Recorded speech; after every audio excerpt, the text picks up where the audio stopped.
ஒரு நண்பர் அவசரமாக என்கிட்ட ஓடி வந்தார். அப்புறம் சொன்னார், என்னால் நம்பவே முடியல சார், என் பையனா அப்படி அப்படின்னு சொல்லி ஆச்சரியப்பட்டார். உங்கள் பையன் அப்படி என்ன தான் செஞ்சுட்டான் அப்படின்னு கேட்டேன். என்னால் முடியாத ஒரு காரியத்தை அவன் செஞ்சுட்டான் சார் அப்படின்னார். அது என்னன்னு தான் சொல்லுங்களேன். என்ன 5வது வகுப்பில் அவன் ஒரே தடவையில் தேறிட்டான் சார், அதாவது ஒரே அட்டம்ப்டில் பாஸ் ஆகிருக்கான் அப்படின்னார் மூச்சு வாங்க. கஷ்டப்பட்டு பரீட்சை எழுதுனது அவன், இவருக்கு ஏன் மூச்சு வாங்குது? நம்மால் செய்ய முடியாத ஒரு காரியத்தை இன்னொருத்தர் செய்யும் பொழுது அது நமக்கு ஆச்சரியமாக இருக்குது. சர்க்கஸ் பார்க்குறோம், ஒருத்தர் அந்த இடத்துல தொங்குறார், அது நமக்கு ஆச்சரியம். ஏன்னா அது நம்மால் முடியாத காரியம். நம்மால் முடியாத ஒன்றை அடுத்தவர் எளிதாக செய்யும் பொழுது நாம் மருள்வது இயற்கை. இதை தான் தொல்காப்பியம் மருட்கை அப்படின்னு சொல்லுது. இந்த வியப்பு இருக்குதே, இது 4 வகையில் ஏற்படுறதாக தொல்காப்பியம் சொல்லுது. அது என்ன 4 வகை? முதல் வகை எப்படின்னா புதுமையான அரிய செயல்களை செய்கிறது. 2வது வகை என்னென்னா பெரும் செயல்களை செய்கிறது. 3வது வகை என்னென்னா மிக நுட்பமான செயல்களை செய்கிறது. 4வது வகை என்னென்னா ஆக்கம் தரும் செயல்களை செய்கிறது. புதுமை, பெருமை, சிறுமை, ஆக்கமோடு மதினம் சாலா மருட்கை 4 அப்படிங்கிறது தொல்காப்பியம். இன்றைக்கி விஞ்ஞானம் புதுசு புதுசாக எதையோ கண்டுபிடிக்குது. ஆரம்பத்தில் அது ஆச்சரியமாக இருக்குது, அப்புறம் அது நமக்கு பழகி போடுது. வானொலி பெட்டி புதுசாக வந்தப்போ ஒரு பெட்டி பேசுதுங்கிறது எவ்வளோ பெரிய ஆச்சரியம். இப்போ யாரும் அதை ஆச்சரியமாக பார்க்குறதில்ல. மதினம் சாலா மருட்கை அப்படின்னு ஒரு சொற்றொடர் வருது பாருங்க, அதில் கருத்தாழம் உண்டு. எதை பற்றியும் போதுமான அளவு புரிந்து கொள்ளாத போது ஒருத்தர் ஆச்சரியப்படுறார். புரிந்து கொண்ட பிறகு ஆச்சரியம் மறைஞ்சு போடுது. மிக நுட்பமான செயல்களும் நம்ம ஆச்சரியப்பட வைக்கும். ஒரு அரிசியில் ஒரு திருக்குறள் எழுதி காட்டுறாங்க, ஒரு முட்டை ஓட்டுக்குள்ளே ஓவியம் தீட்டி காட்டுறாங்க. கருங்கல் சிற்பங்களில் எவ்வளவு நுட்பமான வேலைப்பாடுகளை எல்லாம் பார்த்து ஆச்சரியப்படுறோம். இது மாதிரி ஆக்கப்பூர்வமான அரிய செயல்களை செய்கிறது கூட வியப்பை உண்டு பண்ணும். குப்பை கூலங்களை கூட வாழ்க்கைக்கு பயன்படுகிற பொருளாக மாற்றுகிறவர்கள் இருக்காங்க, அவர்களுடைய செயல் வியப்பு அளிக்குது. இடைக்காட்டு சித்தர் பாடின 30 நூலில் வர்ற ஒரு பாடல், ஆற்றல் பிறர் அறிதலின் அகம் கிளர்வு உறுதலின் கற்று அறி பாணர் கெழுமிய கோடலின் தோற்றம் உருகவே போற்றல் சால் வியப்பே. ஒருத்தருடைய ஆற்றல் தெரியாமல் இருந்தது, அவருடைய அரிய செயலை பார்க்கும் பொழுது வியப்பாக இருந்தது, மனசுக்குள்ள கிளர்ச்சி. பாவலர்கள் இவர்களுடைய புகழை பாடி மற்றவர்களும் தெரிந்து கொள்ளுமாறு செய்கிறார்கள் அப்படிங்கிறது தான் ஒரு யதார்த்தமான உண்மை. ஆக எல்லா வகையிலும் மக்கள் தங்களுடைய வாழ்க்கையில் முன்னேறுவதற்கான வழிகாட்டுகிற ஒரு மெய்ப்பாடு தான் வியப்புங்கிறது. இந்த காலத்தில் நம்ம எப்படியெல்லாம் ஆச்சரியப்பட வைக்கிறாங்க. ஒரு ஆளை பிடிச்சி ஜெயிலில் கொண்டு வந்தாங்க. ஜெயில் அதிகாரி அவனை ரொம்ப ஆச்சரியமாக பார்த்தாராம். இவன் கேட்டான், ஏன் சார் அப்படி பார்க்குறீங்க, நான் இப்போ இங்கே வர்றது உங்களுக்கு ஆச்சரியமாக இருக்குதா அப்படின்னு கேட்டிருக்கான். இதுக்கு ஜெயில் அதிகாரி சொல்லியிருக்கார், நீ இப்போ இங்கே வந்ததில் எனக்கு ஒன்றும் ஆச்சரியம் இல்லைப்பா, ஏற்கனவே நீ இங்கேருந்து விடுதலையாகி போய் 6 மாதம் ஆச்சு, இவ்வளவு லேட்டாக வர்றியே அதுதான் எனக்கு ஆச்சரியமாக இருக்குது அப்படின்னாராம். ஒருத்தர் ஒரு தவறு செஞ்சு விடுறாருன்னு வச்சுக்கோங்க, உடனே நீ செஞ்சது தவறு அப்படின்னு சொல்கிறது ஒரு வகை. அதுக்கு பதிலாக எது சரின்னு அவர் புரிந்து கொள்ள உதவி செய்கிறது இன்னொரு வகை. இந்த 2வது வகை இருக்குது பாருங்கள், நிர்வாக இயலில் இது ரொம்ப முக்கியம். அலுவலகத்தில் வேலை பார்க்குற ஒருத்தர் முக்கியமாக தெரிஞ்சுக்க வேண்டியது என்ன தெரியுமா? சக ஊழியர்கள்கிட்ட எப்படி பழகணும், மேலதிகாரிகள்கிட்ட எப்படி பழகணும், தனக்கு கீழே வேலை செய்கிறவங்கக்கிட்ட எப்படி பழகணும், வாடிக்கையாளர்கள்கிட்ட எப்படி பழகணும், இவங்க எல்லார்கிட்டையும் செம்மையான உறவை ஏற்படுத்திக்கிறது எப்படி. இதையெல்லாம் சொல்லிக் கொடுக்குற பாடம் தான் இன்டர் பர்சனல் ஸ்கில், திறமையான உறவு அப்படிங்கிறது. எந்த வேலையில் இருந்தாலும் சரி, இந்த உறவுகளை வளர்க்கும் திறன் உள்ளவங்க சீக்கிரம் முன்னுக்கு வந்துடுறாங்க. மற்றவங்க கிட்ட உறவை பலப்படுத்திக்கிறது எப்படி அப்படின்னு தெரிஞ்சுக்கிட்டோம்னா எந்த ஒரு தடையையும் சுலபமாக தாண்டி செய்கிற தொழிலில் முன்னுக்கு வந்துடலாம். ஹார்வர்டு பல்கலைக்கழகத்தில் ஒரு கணக்கெடுப்பு பண்ணி பார்த்தாங்களாம். பார்க்குற வேலையில் எது மாதிரி குணாதிசயம் உள்ளவங்க வேகமாக முன்னுக்கு வர்றாங்க அப்படின்னு தெரிஞ்சுக்கிறதுக்காக இந்த கணக்கெடுப்பு. வெவ்வேறு துறையில் வேகமாக முன்னுக்கு வந்திருக்கிற பல பேரை சந்தித்து இந்த சர்வேயை நடத்தியிருக்கிறாங்க. அவங்க கண்டுபிடிச்சி சொல்லியிருக்கிற உண்மை என்ன தெரியுமா? ஒருத்தர் ஒரு வேலையில் இருந்தால் அது சம்பந்தப்பட்ட சப்ஜெக்ட் பற்றிய அறிவு 35% இருந்தால் போதுமா. ஆனால் உறவுகளை வளர்க்கக்கூடிய திறன், இன்டர் பர்சனல் ஸ்கில்லு 65% வேணும். இப்படி உள்ளவங்க சீக்கிரம் முன்னுக்கு வந்துடுறாங்களாம்.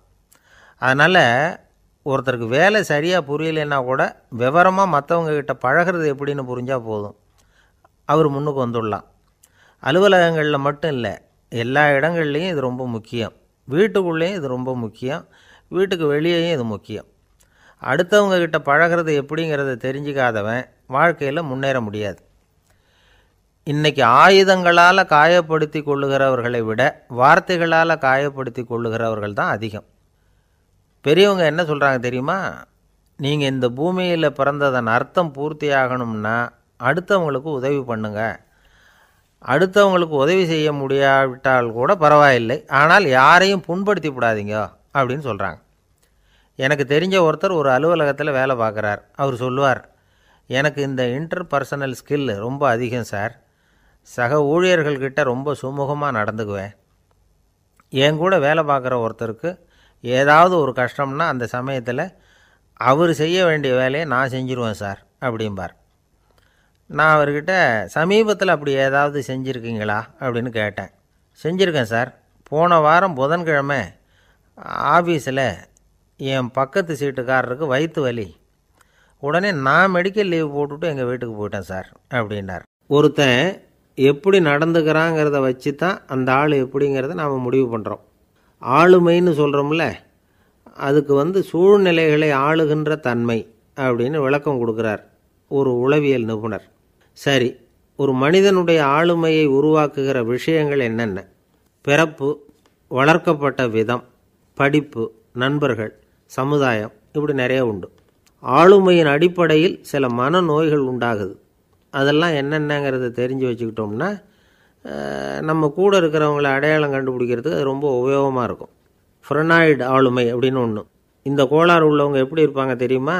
அதிக உணர்ச்சி, சந்தேகம், பொறாமை இதெல்லாம் அதிகமாக இருக்கும். வளைஞ்சு கொடுக்க மாட்டாங்க. அடுத்தவங்களோட இணக்கமான உறவு இருக்காது. அவங்க செய்கிற தப்புக்கெல்லாம் அடுத்தவங்களை குறை சொல்லிகிட்டு இருப்பாங்க. இது ஒரு ரகம். அடுத்தது ஸ்கிசாய்டு ஆளுமை அப்படின்னு சொல்கிறாங்க. இந்த கோளாறு உள்ளவங்க அடுத்தவங்களோட பழக கூச்சப்படுவாங்க. சின்ன வயசுலேயே இது ஆரம்பமாயிடுது. பகல் கனவுலேயே சஞ்சரிப்பாங்க. அவங்களுடைய விரோதம், கோபம் இதை கூட வெளியில் காட்டிக்க முடியாமல் இருப்பாங்க. இவங்களுக்கு அகமுகம், பிரச்சனைகள்லேருந்து ஒதுங்கி எதுலேயும் ஈடுபாடு இல்லாதவங்களாக இருப்பாங்க. இப்படி ஒரு ரகம். அடுத்தது சைக்ளோதமிக் ஆளுமை அப்படின்னு சொல்கிறாங்க. அது என்னென்னா உணர்ச்சிகளில் ஏற்றத்தாழ்வு அதிகமாக இருக்குமா. சில சமயம் பார்த்தா மகிழ்ச்சியாக இருப்பாங்க, சில சமயம் சோகமாக உட்காந்துருப்பாங்க. அவங்க மனநிலைக்கு தகுந்த மாதிரி சமூக நிகழ்ச்சிகளில் பங்கெடுத்துக்குவாங்க. இன்னொரு வகை என்னென்னா எண்ணப்பீடிகை ஆளுமை அப்படின்னு பேர் வச்சுருக்கிறாங்க. அதுக்கு இவங்களுக்கெல்லாம் கரெக்டாக இருக்கணும். எல்லாம் சட்டத்திட்டம் எதுலேயும் ஒரு ஒழுங்குமுறை, இப்படி எதிர்பார்க்குற மனோபாவம்.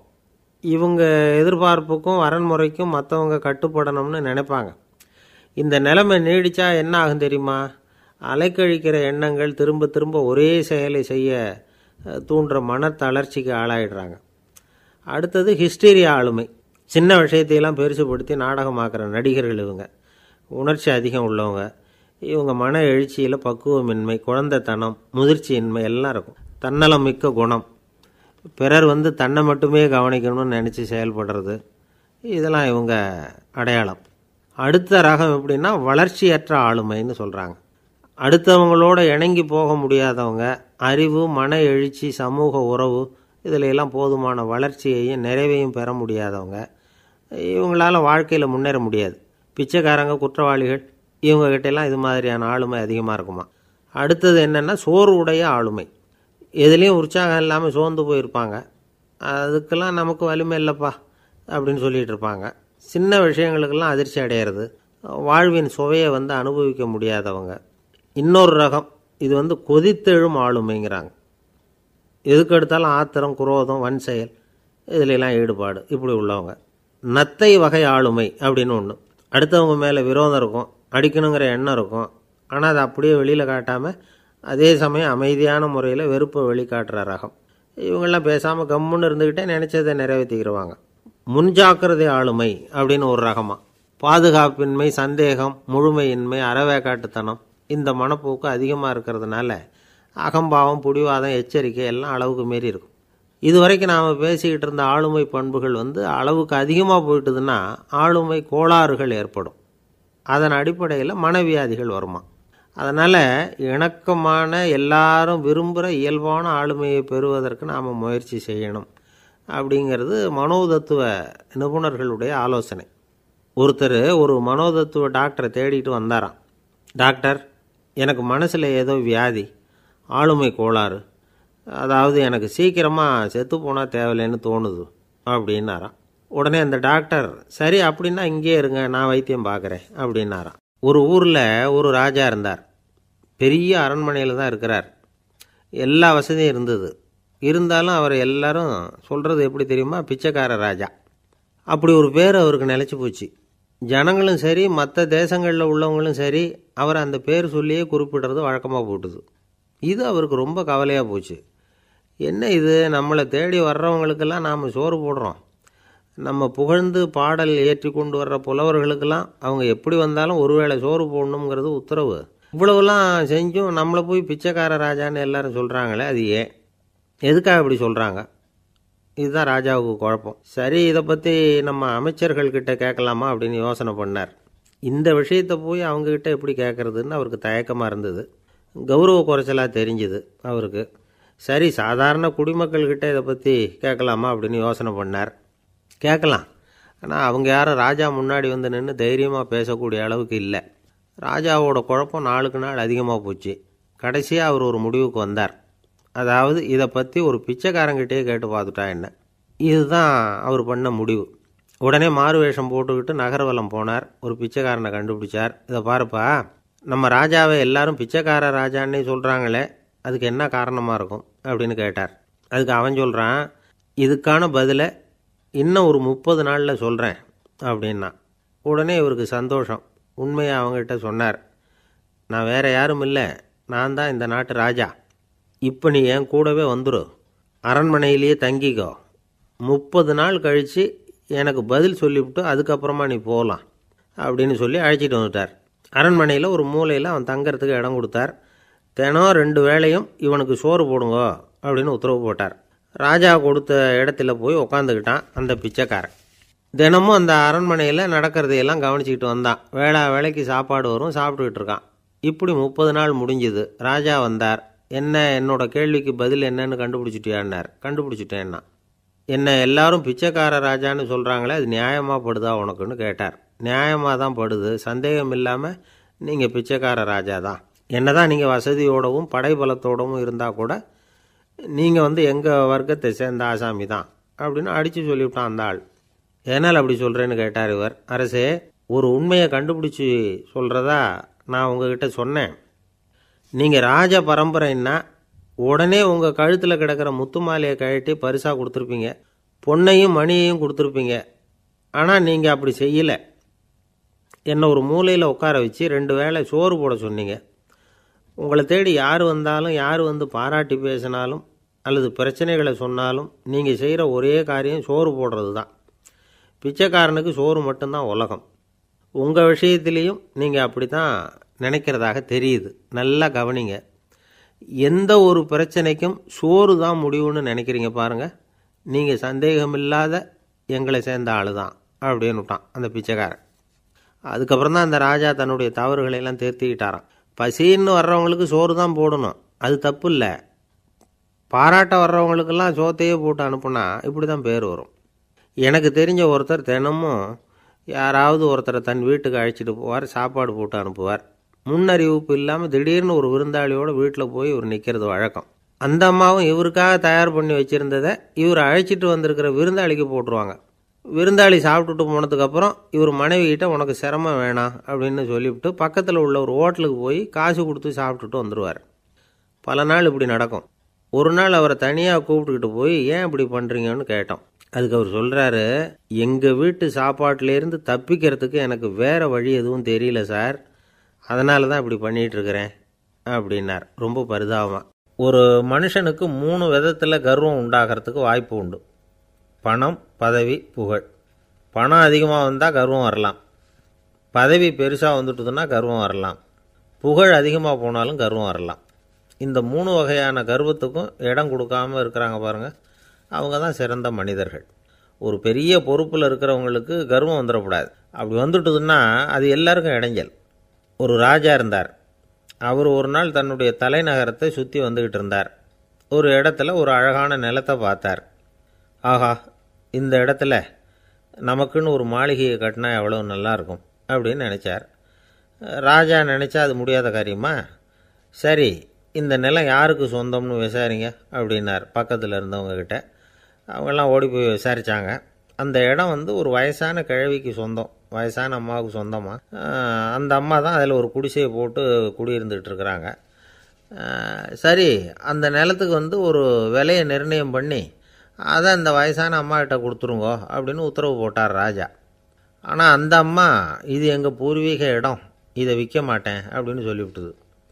சரி, 2 பங்கு விலை கொடுக்குறோம்னு சொல்லி பாருங்க அப்படின்னாங்க. அப்படியே சொன்னாங்க அரண்மனை ஆட்கள். அதுக்கும் சம்மதிக்கலை அந்த அம்மா. இதை கேள்விப்பட்டதும் ராஜாவுக்கு கோபம் வந்துட்டுது. தன்னுடைய ஆளுங்களை கூப்பிட்டார். போய் அந்த குடிசையை பிரித்து எறிங்க, காசெல்லாம் ஒன்றும் கொடுக்காதீங்க அப்படின்னு கத்தினார். அவ்வளோதான். அடுத்த நிமிஷம் அரண்மனை ஆசாமிகள் போனாங்க, குடிசையை பிரித்து எரிஞ்சாங்க. அந்த வயசான அம்மா இருக்குது, அதுவும் அந்த இடத்த விட்டு துரத்தி விட்டாங்க. அந்த இடத்துல ஒரு அரச மாளிகையை கட்டி முடிச்சிட்டாங்க. அந்த வயசான அம்மா பாவம், ராஜாவே இப்படி பண்ணால் யார்கிட்ட போய் முறையிட முடியும்? ஒரு ஞானி இருந்தார், அவர்கிட்ட போய் சொன்னாங்க. அவர் இவங்க சொன்னதை கேட்டு மனசில் வச்சுக்கிட்டார். ஒரு நாள் அந்த ராஜாவே இந்த ஞானியை கூப்பிட்டார். புதுசாக ஒரு மாளிகை கட்டியிருக்கிறேன், வந்து பாருங்கன்னு. சரின்னு சொல்லி இந்த பெரியவர் ஒரு நாள் அந்த மாளிகைக்கு போனார். சும்மா போகல, ஒரு கழுதையையும் ஓட்டிகிட்டு போனார். கொஞ்சம் சாக்குகள், வெத்து சாக்கு, அதையும் எடுத்து கழுதை முதுகில் போட்டு கழுதையை ஓட்டிகிட்டு போகிறார். ராஜா பார்த்தார். அவருக்கு இது ஆச்சரியமாக இருந்தது. என்ன இது, மாளிகைக்கு வந்துட்டு போங்கன்னு கூப்பிட்டா கழுதை சாக்கு இதெல்லாம் கூப்பிட்டு வராரே, ஒன்றும் புரியலையேன்னு நினச்சார். எதுக்காக இதெல்லாம்னு கேட்டார். அரசருடைய தோட்டத்திலேருந்து கொஞ்சம் மண் எடுத்துகிட்டு போகிறதுக்கு ஆசைப்படுறேன், அதுக்கு நீங்கள் அனுமதி கொடுக்கணும் அப்படின்னாரு இவர். இது என்ன வேடிக்கையான கோரிக்கையாக இருக்குது அப்படின்னு நினச்சார் ராஜா. இருந்தாலும் மண் தானே கேட்குறாரு, எடுத்துகிட்டு போகட்டுமே அப்படின்னு நினச்சார். சரின்னு அனுமதி கொடுத்தார். அந்த பெரியவர் தோட்டத்துக்கு போனார், மண்ணை வெட்டினார், சாக்கில் போட்டு நிரப்புனார். ராஜாவை கொஞ்சம் கிட்ட வாங்கன்னு கூப்பிட்டார். இந்த மண் மூட்டையை தூக்கி கழுதையோட முதுகில் வைக்கணும், கொஞ்சம் உதவி பண்ணுங்கன்னார். ஓ, பண்ணுறேனே அப்படின்னு சொல்லி ராஜா கிட்ட போனார். மூட்டையை தூக்கி பார்க்குறாரு, முடியல, திணறி போட்டார். இப்போ அந்த ஞானி பேசினாராம். அரசே, இந்த ஒரு சாக்கு மண்ணையே உங்களால் தூக்க முடியல, அந்த கிழவிகிட்ட இருந்து அந்த அக்கிரமமாக அபகரித்த இந்த தோட்டம் பூராவையும் சுமக்கணும்னு ஆசைப்படுறீங்களே, அது உங்களால் முடியுமா அப்படின்னு கேட்டாராம். ராஜா யோசனை பண்ண ஆரம்பித்தார். தன்னுடைய செயலுக்காக வருத்தப்பட்டாராம். அந்த வயசான அம்மாவை உடனடியாக வரவழைச்சார். தாயே, தப்பு பண்ணிட்டேன், என்னை மன்னிச்சுக்குங்க, இன்னையிலேருந்து இந்த மாளிகையும் தோட்டமும் உங்களுக்கு தான் சொந்தம் அப்படின்னு சொல்லிவிட்டாராம். போகிறப்ப இந்த உலகத்திலேருந்து எண்ணத்தை எடுத்துகிட்டு போக போகிறோம், அதனால் ரொம்பவும் அலட்டிக்க வேண்டியதில்லை, கர்வப்பட வேண்டியதில்லை அப்படிங்கிறது ஒரு பெரிய உபதேசம். ஒரு பெரிய மனுஷன் சாக கிடந்தார், ரொம்பவும் அழுதார். ஏன் அழறீங்க அப்படின்னு கேட்டாங்க சுற்றி இருந்தவங்க. நான் சாகிறதுக்காக கவலைப்படலை, நான் நம்ம ஜனங்களுக்காக எவ்வளவோ காரியம்லாம் செஞ்சுக்கிட்டு வந்தேன். நான் செஞ்சுக்கிட்டு வந்த சேவையை இனிமேல் யார் செய்ய போகிறாங்க, அது யாரால் முடியும், அதை நினச்சி தான் அழறேன் அப்படின்னாராம். ஒருத்தர் முன்னாடி வந்தார். அதுக்காக நீங்கள் கவலைப்படாதீங்க, உங்கள் சேவையை தொடர்ந்து செய்கிறதுக்கு என்ன மாதிரி இளைஞர் பட்டாலும் தயாராக இருக்குது, இருந்தாலும் எங்கள் கவலை என்னென்னா அப்படின்னு இழுத்தார். என்ன சொல்லுங்கன்னு கேட்டார் அவர். நீங்கள் இது வரைக்கும் என்ன சேவை செஞ்சுக்கிட்டு வந்தீங்க, அதுதான் எங்களுக்கு இன்னமும் புரியாத புதிராக இருக்குது அப்படின்னாராம் அவர். ஆஃபீஸை முடிஞ்சு வீட்டுக்கு போகிற சமயத்தில் ஒருத்தர் கடைக்கு போய் ஸ்வீட் வாங்கினார். சரி, வீட்டுக்கு பிள்ளைங்களுக்கு தான் வாங்கிட்டு போகிறார் அப்படின்னு மற்றவங்க நினச்சாங்க. அவர் அப்படி செய்யலை. அந்த இடத்துலையே பொட்டலத்தை பிரித்தார். திருட மாதிரி அப்படியே சுற்றி ஒரு தரம் பார்த்துக்கிட்டார். யாரும் தெரிஞ்சவங்க இல்லைங்கிறத முடிவு பண்ணிவிட்டு அவசரமாக அதை அப்படியே போட்டு முழுகிவிட்டு கையை தொடச்சிக்கிட்டு நல்ல பிள்ளை மாதிரி நடந்து போக ஆரம்பிச்சிட்டார். அவர் யாருன்னா, அவரோட பிரச்சனை எல்லாருக்கும் தெரியாது, சில பேருக்கு தான் தெரியும். அதாவது அவர் உடம்பில் சர்க்கரை இருக்குதுன்னு டாக்டர் சொல்லிவிட்டாராம். அதனால் வீட்டில் சர்க்கரையே இவர் கண்ணில் காட்டுறதில்ல. அதனால் இவர் யார் கண்ணிலையும் படாமல் இப்படிப்பட்ட வேலைகள்லாம் செய்கிறது வழக்கம். யாருக்கும் தெரியாமல் இப்படி ஸ்வீட்டை வாங்கி சாப்பிட்டுட்டு அவர் பாட்டுக்கு போயிடுறது. இப்படிப்பட்டவங்களுக்கெல்லாம் கொஞ்சம் ஆறுதலான தகவல் இன்றைக்கி. அது என்னென்னா, நாம் சாப்பிட்ற சர்க்கரைக்கும் நம்ம உடம்பில் உள்ள சில கோளாறுகளுக்கும் அப்படி என்ன தான் சம்மந்தம் இருக்குது. இதை பற்றி சமீபத்தில் சில ஆராய்ச்சிகள்லாம் நடந்திருக்குது. ஏன்னா சர்க்கரைன்னாவே விஷம் மாதிரி அதை பார்க்குறவங்களும் சில பேர் உண்டு. சின்ன பிள்ளைங்களுக்கு வயத்தில் பூச்சி உண்டாகிறதுலேருந்து பெரியவங்களுக்கு நீரிழிவு வர்ற வரைக்கும் எல்லாத்துக்கும் சர்க்கரை தான் காரணம்னு சொல்லிகிட்டு இருக்கிறோம். ஆனால் அந்த அளவுக்கு பயப்பட வேண்டிய அவசியம் இல்லை அப்படின்னு சொல்கிறாங்க.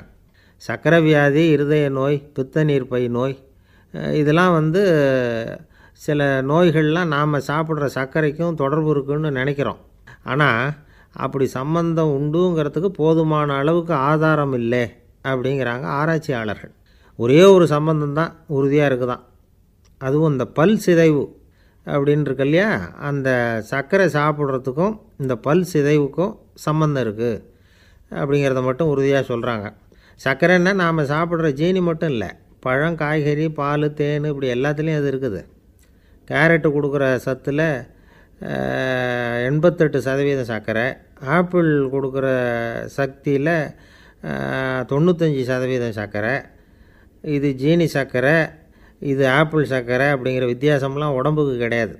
ரெண்டுமே உடனடியாக சக்தி கொடுக்குது. ஒரு ஸ்பூன் சர்க்கரையில் 16 கலோரி தான் சத்து இருக்குது.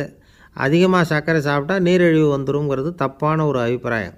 டயபெட்டிஸுங்கிறது ஒரு மெட்டபாலிக் டிஸார்டர், அவ்வளவுதான். அதாவது நாம் சாப்பிட்ற சர்க்கரையை நம்ம உடம்பு திறமையாக உபயோகப்படுத்திக்க முடியல அப்படின்னு அர்த்தம். அதனால தான் அதிகமாக இனிப்பு வேணாம்னு சொல்கிறோம். ஏற்கனவே உடம்பால் முடியாத ஒன்றை மறுபடியும் அது தலையில் சுமத்தி அதிகமாக வேலை வாங்க வேணாமே அப்படிங்கிறதுக்காக தான். ஆகாரத்தில் அதிகமாக சர்க்கரை இருந்தால் அதனால் உடனே சர்க்கரை வியாதி வந்துடும்ங்கிறதுக்கு விஞ்ஞான ரீதியாக போதுமான ஆதாரம் இல்லை. அதனால் எப்போவாவது அதிகமாக ஸ்வீட்டு சாப்பிட்டுட்டா ஐயோ அதிகமாக சாப்பிட்டோமோ, என்ன பண்ண போகுது தெரியலையே அப்படின்னு நினச்சி மனசை போட்டு குழப்பிக்க வேண்டியதில்லை. பொதுவாக எதுவுமே அதிகமாக வேண்டாம், எல்லாம் சீராக இருந்தால் போதும். நீரிழிவுங்கிறது புதுசாக வந்துட்ட ஒரு நோய் இல்லை, ரொம்ப காலமாகவே இருக்கிற ஒன்று தான். நம்ம முன்னோர்கள் இதை மதுமேகம் அப்படின்னு சொல்லுவாங்க. அதை கட்டுப்படுத்துறதுக்கு அவங்களே சில வழிமுறையை சொல்லி வச்சுருக்கிறாங்க. அது என்னென்னா வேறு ஒன்றும் இல்லை, இந்த பாவக்காய், முள்ளங்கி, அருகம்புல், அவ்வளவுதான். வெள்ளை முள்ளங்கி இருக்குல்ல, அதை வாரத்துக்கு 3 நாள் சாப்பிட்டுக்கிட்டு வாங்க. நூலுக்கோல் ரொம்ப நல்லது. இல்லைன்னா முள்ளங்கி சாறு 1 ounce சாப்பிட்டுட்டு வரலாம். ரத்தத்தில் சேர்கிற சர்க்கரை அளவை இதெல்லாம் கட்டுப்படுத்துது. சிறுநீரில் காணப்படுகிற சர்க்கரை அளவையும் சமநிலைப்படுத்துது. தினமும் ஆகாரத்தில் கோதுமை, கேழ்வரகு, வெந்தயம், கருவேப்பிலை, சோயாபீன்ஸ் எது கிடைக்குதோ சேர்த்துக்கலாம். இப்படிலாம் செஞ்சுக்கிட்டு வந்தால் அப்புறம் வீட்டுக்கு தெரியாமல் கடையில் போய் நின்றுக்கிட்டு ஸ்வீட் வாங்கி திருட்டுத்தனமாக சாப்பிட வேண்டிய அவசியமே உங்களுக்கு வராது. 2 ஆசாமிகள் கடற்கரையில் உட்காந்து சாவகாசமாக பேசிக்கிட்டு இருந்தாங்களாம். ஒருத்தர் சொன்னார், இன்னொருத்தருக்கு தெரியாமல் ஸ்வீட்டு சாப்பிட்றதே எப்பவும் இடைஞ்சல் தான் சார். நேற்றுக்கு பாருங்கள், அப்படி தான் சாப்பிட்டுக்கிட்டு இருந்தேன், வீட்டுக்காரி கண்ணில் போட்டுவிட்டுதோ, அதுக்கப்புறம் ஒரே ரகலையாக போச்சு அப்படின்னாராம். எனக்கு கூட அப்படி தான் சார் ஆகிட்டுது, ஒரே ரகலை அப்படின்னாராம் இன்னொருத்தர்.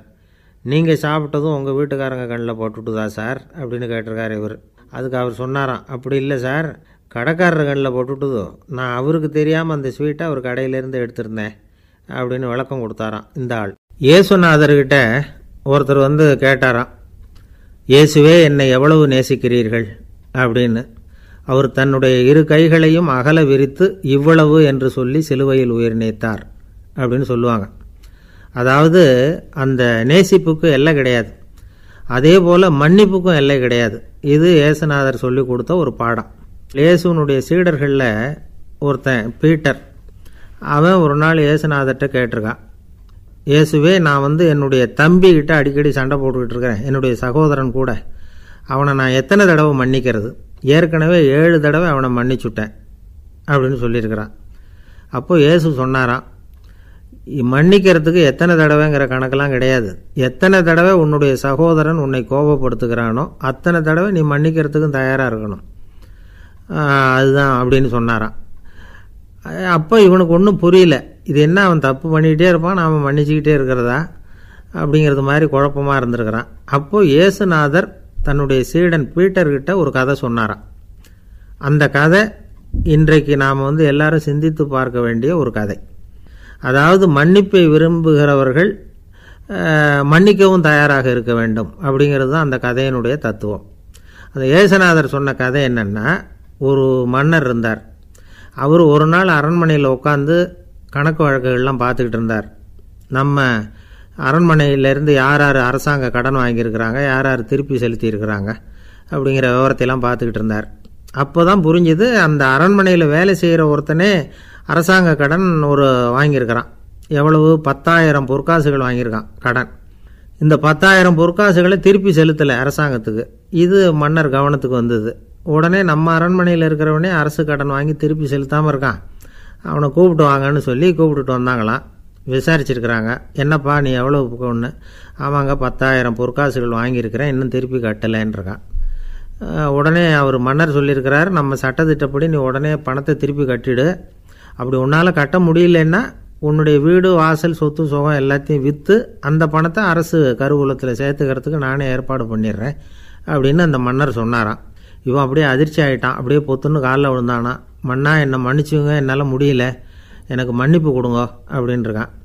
உடனே அவர் எழுந்திரிச்சு, சரி நீ மன்னிப்பு கேட்டுவிட்டேன், அதனால் உன்னை மன்னிக்கிறேன், நீ பணம் கட்ட வேண்டாம் அப்படின்னு சொல்லி அந்த மன்னர் அவனை விட்டுட்டாராம். பணத்தையும் தள்ளுபடி போட்டார், நீ திருப்பி கட்ட வேண்டான்னு. இவனுக்கு ரொம்ப மகிழ்ச்சி. அதனால் ரொம்ப உல்லாசமாக வந்துக்கிட்டு இருக்கிறான். தெருவில் வந்துக்கிட்டு இருக்கிறப்ப இவங்கிட்ட கடன் வாங்கின ஒருத்தன் எதுக்கு வந்துக்கிட்டு இருக்கான். அவன் இவங்கிட்ட ஒரு 100 பொற்காசுகள் கடன் வாங்கியிருக்கான். அவன் வந்தான். இவன் போய் அவன் சாட்டையாக பிடிச்சிக்கிட்டான், நீ எப்படா என் கடனை திருப்பி கொடுக்க போகிறேன்னு. அவன் இப்போ முடியல, கொஞ்சம் பொறுத்துக்கா, அப்புறம் தரேன் இருக்கான். அதெல்லாம் முடியாது, நீ கொடுத்து தான் ஆகணும் அப்படின்னு இவன் புடிவமாக சொல்கிறான். இப்போ நிலைமையை பாருங்கள். இவன் ஏற்கனவே 10,000 பொற்காசுகள் அரசாங்கத்தில் கடன் வாங்கினா அதுக்கு மன்னிச்சு விட்டுட்டார் இவனை. ஆனால் இவன் இன்னொருத்தனை மன்னிக்கிறதுக்கு தயாராக இல்லை. இவங்கிட்ட கடன் வாங்கின இன்னொருத்தன் 10 பொற்காசுகள், அவனை மன்னிக்க தயாராக இல்லை. இந்த காலத்து புள்ள ஒருத்தன் தன்னோட அப்பாவை பார்த்து சொன்னான், அப்பா நான் உனக்கு உதவி செய்யலாம்னு நினைக்கிறேன், என்ன உதவி செய்யணும்னு சொல்லு அப்படின்னா. நீ சும்மா இருந்தால் அதுவே எனக்கு செய்கிற பெரிய உதவிடா அப்படின்னார் அப்பா. சும்மா இருக்கிறதும் ஒரு உதவி தான், அது மாதிரி மௌனமும் ஒரு சமூக சேவை தான் அப்படிங்கிறார் காஞ்சி பெரியவர். நமக்கு 5 புலன்கள் இருக்குது, மெய் வாய் கண் மூக்கு செவி. இந்த 5லேயும் அதிகப்படியான வேலை எதுக்குன்னு நினைக்கிறீங்க? வாய்க்கு தான். ஏன்னா அதுக்கு 2 வேலை. இப்போ கண்ணுக்கு பார்க்குறது மட்டும்தான் வேலை, காதுக்கு கேட்குறது மட்டும்தான் வேலை, மூக்குக்கு வாசனை அறியறது தான் வேலை, உடம்புக்கு உணர்றது மட்டும்தான் வேலை. ஆனால் வாய் அப்படி இல்லை, அதுக்கு 2 வேலை. சாப்பிட்றதும் அதுதான், பேசுகிறதும் அதுதான். அதாவது வாய் ஒன்று தான் கர்மேந்திரியமாகவும் இருக்குது, ஞானேந்திரியமாகவும் இருக்குது அப்படின்னு சொல்லுவாங்க. சாப்பாட்டில் உட்காந்தா எந்தெந்த ஆகாரம் என்னென்ன ருசின்னு அறிவிக்கிற வேலையும் செய்யுது. சபையில் உட்காந்தா பாடுறது, பேசுறது, சிரிக்கிறது, இது மாதிரியான வேலையும் செய்யுது. இன்னொரு வித்தியாசம், கண்ணு காது மூக்கெல்லாம் ஸ்ட்ரெயின் பண்ணிக்கிட்டு வேலை செய்கிறதில்ல. ஒரு ரோஜா பூ பார்த்தா உடனே மூக்கு அப்படியும் இப்படியும் அசைய ஆரம்பிக்கிறதில்ல. ஒரு சங்கீதத்தை கேட்ட உடனே காது ஆட ஆரம்பிக்காது. ஆனால் வாய் அப்படி இல்லை, அது பேசினாலும் சரி சாப்பிட்டாலும் சரி அசைஞ்சு தான் ஆகணும். ஆக மற்றதை விட வாய்க்கு வேலை ஜாஸ்தின்னு தெரியுது. சாப்பிட்றது பேசுறது அப்படின்னு 2 காரியம் அதுக்கு. இப்படி 2 காரியம் இருக்கிறதுனால அது 2ஐயும் பாதியாக குறைச்சிக்கணுங்கிறது கடவுள் அபிப்பிராயமாக இருக்கணும் அப்படிங்கிறார் காஞ்சி பெரியவர். ஆனால் இப்போ நாம் அப்படியே நடந்துக்கிறோம், அதுக்கு நேர்மாறாக நடந்துக்கிறோம். நாம் சாப்பிட்றதும் அதிகம், பேசுகிறதும் அதிகம், 2 வேலையையும் தேவைக்கு அதிகமாகவே செய்கிறோம். வாய் தான் ரொம்ப ஓவர் ஒர்க்குடு. அதுக்கு ஓய்வு கொடுத்தா உடம்பும் நல்லாயிருக்கும், உலகமும் நல்லாயிருக்கும். மௌன விரதம் இருக்கிறதெல்லாம் எதுக்காக நினைக்கிறீங்க? இதுக்காக தான். இந்த காலத்தில் மௌனமாக இருக்கிறவங்கெல்லாம் மகத்தான தொண்டு செய்கிறாங்க அப்படின்னு தான் சொல்லணும். சத்தம் அதிகமாக போய் தான் சவுண்டு பொல்யூஷன் வருது. அது மட்டும் இல்லை, மௌனமாக இருந்தால் சண்டை சச்சரவே வராது. மௌனம் கலக நாஸ்தி. ஆக இதுவும் ஒரு சமூக சேவை தான். நமக்கு தான் வாய் இருக்குதேங்கிறதுக்காக வசமாக சாப்பிட்றதும் தப்பு, வளவளன்னு பேசுகிறதும் தப்பு. ஒரு கருத்தை சொல்கிறதுக்கு ஒரே ஒரு சொல்லு போதும் அப்படின்னு இருக்கும்பொழுது 2 சொற்களை செலவு பண்ணாதே. எவ்வளவு சொன்னாலும் அதனால் ஒரு பயனும் விளையாது அப்படின்னு தெரிய வருமேயானால் அந்த ஒரு சொல்லையும் விரயம் பண்ணாதே அப்படிங்கிறார் ஒரு அறிஞர். எல்லா குணங்கள்லேயும் மௌனம்தான் சிறந்தது அப்படிங்கிறார் ஒருத்தர். மௌனமாக இருக்கிறது மூலமாக மற்றவர்கள் குறைகளை நம்மளால் தெரிஞ்சிக்க முடியும். அதே சமயத்தில் நம்மக்கிட்ட இருக்கிற குறைகளை மற்றவங்களுக்கு தெரியாமல் மறைச்சிக்கவும் முடியுங்கிறார் அவர். உண்மைதானே? ஒரு பெரிய மேடை பேச்சாளர், பொது வாழ்க்கையில் 25 வருஷ காலமாக ஈடுபட்டிருக்கிறவர். அவர் மனைவி ஒரு நாள் சொன்னாங்க, எங்கள் வீட்டுக்காரர் 25 வருஷ காலமாக பொது வாழ்வில் ஈடுபட்டிருந்தா கூட இந்த மாதம் 10ஆம் தேதியிலிருந்து தான் மக்களுக்கு சேவை செய்ய ஆரம்பிச்சிருக்கார். அப்படின்னு நாங்கள் ரொம்ப பெருமையாக. 10ஆம் தேதிக்கு அப்படி என்ன விசேஷம் அப்படின்னு கேட்டோம். அன்னையிலேருந்து தான் அவர் மேடையில் பேசுகிறத நிறுத்தினார் அப்படின்னாங்க அந்த அம்மா.